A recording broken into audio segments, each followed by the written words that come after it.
Moses, it's freezing out here. It's freezing out here.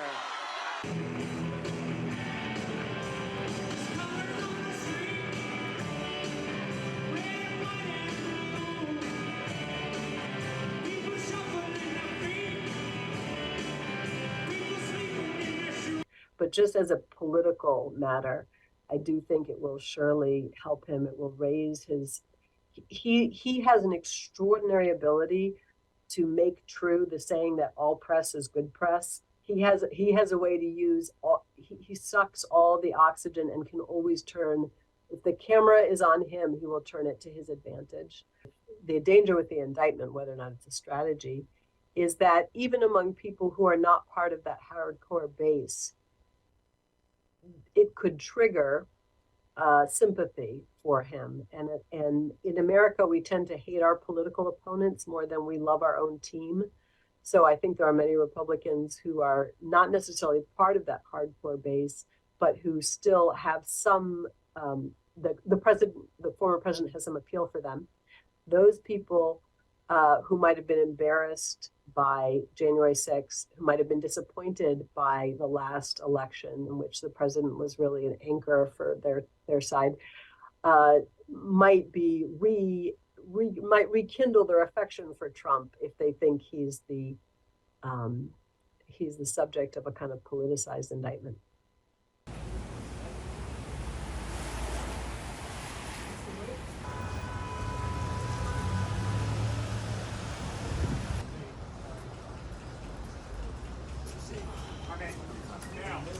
But trying to steal an election, trying to get election officials to lie or find votes, that's something most Americans can instantly understand as a problem. The kind of arcana that this case involves, and it seems to all tie back to him trying to cover up cheating on his wife, I just think most Americans, it's a big shrug. In fact, they're almost allergic to, the state getting involved in that sort of activity. Thank you to everyone.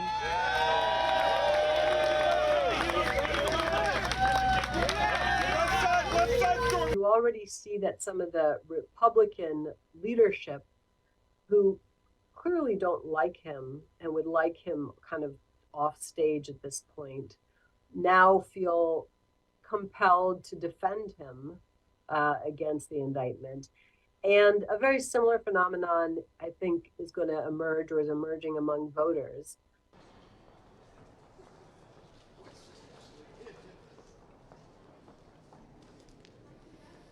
When the Republicans went after Clinton, a quarter century ago, over a sex scandal, essentially, and sort of arcane points of law related to testifying about that relationship, they really lost the public, and it really backfired on them.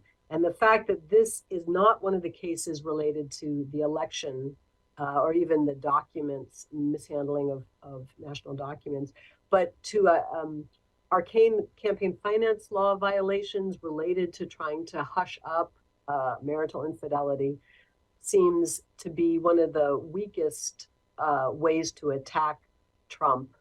And probably with even beyond his own base of support. We saw 25 years ago, Americans didn't find it very compelling when the Republicans tried it, a similar kind of thing against Clinton, backfired. So there's a lot of potential, I think, for something like this to do the same thing today, to really backfire on Democrats.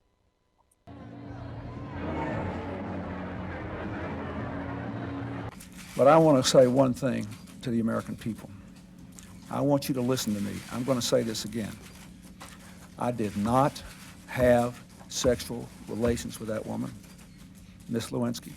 With the Mueller report, right, it was a very similar thing. They said they had all this time, all these smart people doing this investigation, and look, no, they're there, and it exonerated me. I'm not sure that's really true, but that was the punchline, the takeaway, and certainly endlessly repeated on all the important sources that Republican voters tune into. And so I do think it will be that all over again. The indictment will help him, an acquittal will help him, and will elevate his brand, give him more spotlight, more attention. The media gave him huge, I can't remember what the numerical value is, but huge amounts of free airtime before the 2016 election. And of course, if he's the subject of an indictment, that's going to repeat the need to give him more real estate and space and media oxygen. This is the ultimate fishing expedition. It's been a 5-year-long witch hunt, hoax after hoax. Russia, Russia, Russia, Ukraine, the Mueller hoax. Look at the Mueller scam. I'm not a legal scholar, but from the political vantage point, I guess what I would say is that on some level, I'm not sure Trump matters, and that the most important thing is to bring him to justice for all of the crimes that he has committed. I think what matters is us, the United States, our citizens, and the future of our system, of our democracy. And anything that is going to re-elevate Trump in our national political life, re-elevate the kind of debased discourse that he always engages in, and the kind of tremendous fractures that he sort of that he exacerbated in the electorate, is a really unfortunate strategy, because we matter and our electoral system matters. And I think the more that Trump can be left to sort of slowly deflate like a helium balloon that's slowly losing air, the better. And I think that's probably a safer strategy for us, whether or not it's a legally a strategy that anyone wants to pursue legally.